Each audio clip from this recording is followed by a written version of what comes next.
కార్యక్రమంలో పాల్గొంటున్న మీ అందరు కూడా రెండు చేతులెత్తి నమస్కరిస్తూ, నేను 7 మాసాలైంది సినిమాటోగ్రఫీ మినిస్టర్ అయ్యి. చాలా మంది ప్రొడ్యూసర్స్, డైరెక్టర్స్, సినిమా హీరోలు క్లాప్స్ కావాలని క్లాప్స్ కొట్టాలి, మీరు ఇంక ఇనాగ్రేషన్ రావాలంటే నేను ఎప్పుడు పోలే.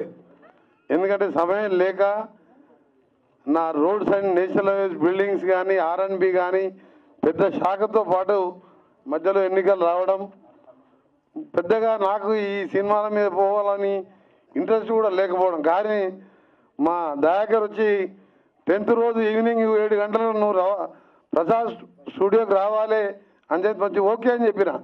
ఏ సినిమా ఏంది అని ఏం అడగలే. కానీ అందులో ఒకటి చెప్పిండు, కీరవాణి గారు కూడా వస్తున్నారు సార్, మీరు కీరవాణి గారు వస్తున్నారు. మనం తెలంగాణ గీతమే కాదు మన దేశానికే ఆస్కార్ అవార్డు తొలిసారి చెప్పించినంటే నాకు ఆయన అంటే చాలా ఇష్టం అని చెప్పి నేను ఆయన పేరు చెప్పిండు. దయాకర్ గారు అడగంగానే ఒప్పుకొని రావడం.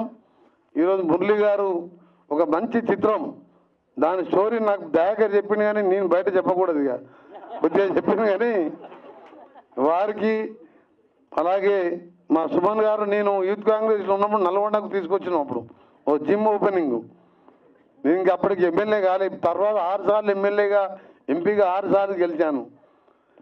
తర్వాత మా గురువు గారి బిడ్డ మా చెల్లె వెన్నెలకు, అలాగే మన బెల్లయ్య నాయక్ గారు, మూల వెంకరెడ్డి గారికి, ఇంకా మన సుమిత్ర చంద్రబోస్ గారు కూడా మొన్ననే కలిశారు నా దగ్గరికి వచ్చి. ఇంకా వేదిక మీద ఉన్న చాలా మందికి అందరికీ, అంటే ముఖ్యంగా మా అద్దంకి దయాకర్ నటన చూడలే కానీ ఆయన జ్ఞానం, ఆయన టీవీలలో మాట్లాడే ప్రతి సబ్జెక్టు, ఏ డిబేట్లో పాల్గొన్న అనర్గల్గా మాట్లాడుతూ ప్రతి సమస్య మీద ఎవరు ఏమడిగినా ఎప్పుడు కూడా టీవీలలో చూడండి, ఎప్పుడు రెచ్చిపోడు ఆయన. ప్రతి సబ్జెక్టు కూడా అవగాహనతో మాట్లాడి ఒక స్పృహతో ఉన్న నాయకుడు ఆయన. దురదృష్టం ఆయన చట్టసభల్లో కాకుండా నేను మన ఎన్నికలు చెప్పిన, తప్పకుండా నువ్వు ఎప్పటికీ పెద్ద నాయకుడు అయితే అని చెప్పి తుంగతుర్తి మీటింగ్లోనే చెప్పాను నేను. ఎందుకంటే అతని స్టైల్ నాకు తెలుసు కాబట్టి, సింపుల్గా ఉంటూ ప్రజల మధ్యలో ఉండి ప్రజా సమస్యల మీద ఎప్పుడు కూడా స్పందించే వ్యక్తి. ఇకపోతే మీ అందరికీ కూడా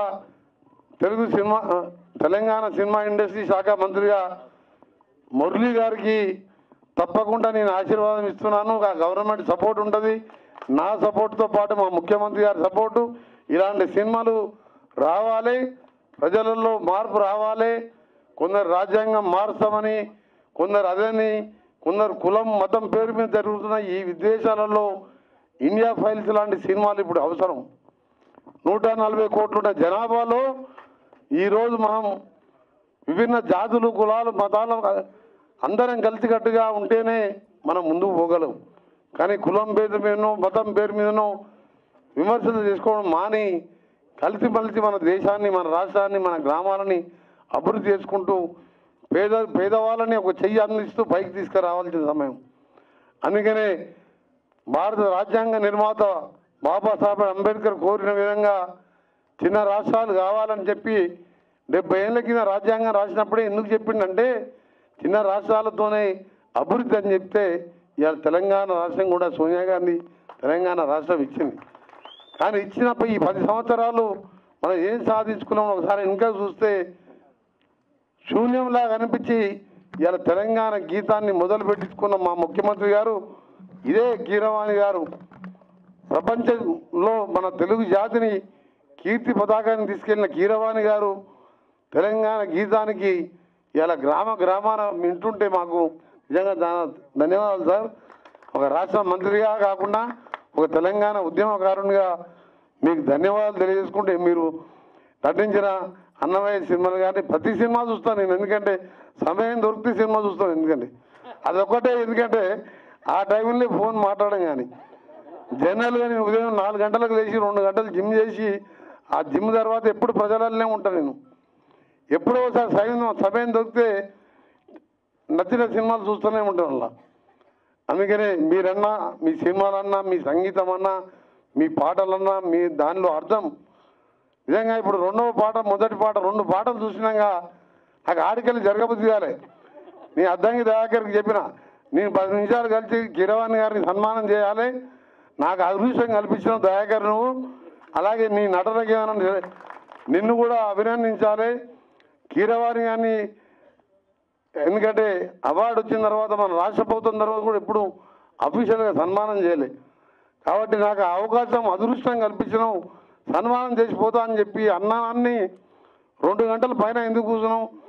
ఉదయం 4 గంటలకు లేచి దాదాపు 7-8 గంటలు నేను, ముఖ్యమంత్రి గారు, కేంద్ర నేషనల్ హైవే అధికారులు, రాష్ట్ర అధికారులము, ఈ రీజనల్ రింగ్ రోడ్ కానీ హైదరాబాద్ విజయవాడ రోడ్డు మీద ఇవాళ చాలా వర్క్ లోడ్తో బిజీ ఉండి 1 నిమిషం తీరిక లేకున్నా ఇక్కడికి రాగానే అన్నీ మర్చిపోయి మన దేశం ఈ సినిమా ఎట్లా తీసిండ్రు ఇవన్నీ ఇంటూ నిజంగా కూడా మీతో గడపడం, మీకు అవకాశం కల్పించిన మా మురళి గారికి, మా దయాకర్, మా తమ్మునికి ధన్యవాదాలు తెలియజేసుకుంటూ, మా కీరవాణి గారు వారు ఇంకా కూడా ముందు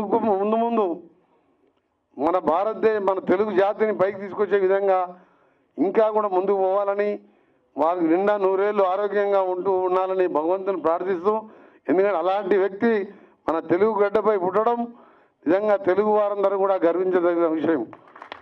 అలాగే రాహుల్ ఇప్పుడే మనకు ఒక మంచి యువ సింగర్గా ఇంత క్రేజీ, ఆయన పాటలన్నీ రోజు వింటూ ఉంటాం కార్లో కూర్చొని. మీ అందరికీ కూడా ఇక్కడ పాల్గొంటున్న మీ అందరికీ కూడా మరొకసారి మంచి పెద్ద మీటింగ్లో పోయినా ఇంత సాటిస్ఫాక్షన్ ఉండదు, కానీ ఇలాంటి మీటింగ్లో ఇంత మంచి కలుసుకోవడం చాలా సంతోషం. మీకు సంబంధించిన సినిమా రిలీజ్ అప్పుడు కానీ ఇంకా ఏ సహకారం కావాలన్నా మీరు డెఫినెట్గా ఎప్పుడన్నా రావచ్చు. మీ దయాకర్ గారు ఫోన్ చేసినా చాలు, నాకు ఫోన్ చేసినా మీకు థియేటర్లు ఇప్పించే సినిమా, చిన్న థియేటర్లు అంటే సినిమాలు ఇయ్యరు, ఇవన్నీ మీకు తెలుసు. కాబట్టి అదే మినిస్టర్గా నేను చెప్పి మీకు అన్ని విధాల అండగా ఉంటాను.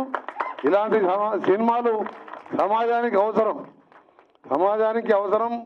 నాయకులలో మార్పు రావాలి, పాలకుల్లో మార్పు రావాలంటే ఇలాంటి సినిమాలు రావాలి. కాబట్టి తప్పకుండా మా ప్రభుత్వం నాయక సహకారం ఉందని తెలియజేసుకుంటూ, మా వెన్నెల పాడుతుంటే మా గద్దరన్న జ్ఞాపకం వస్తున్నాడు.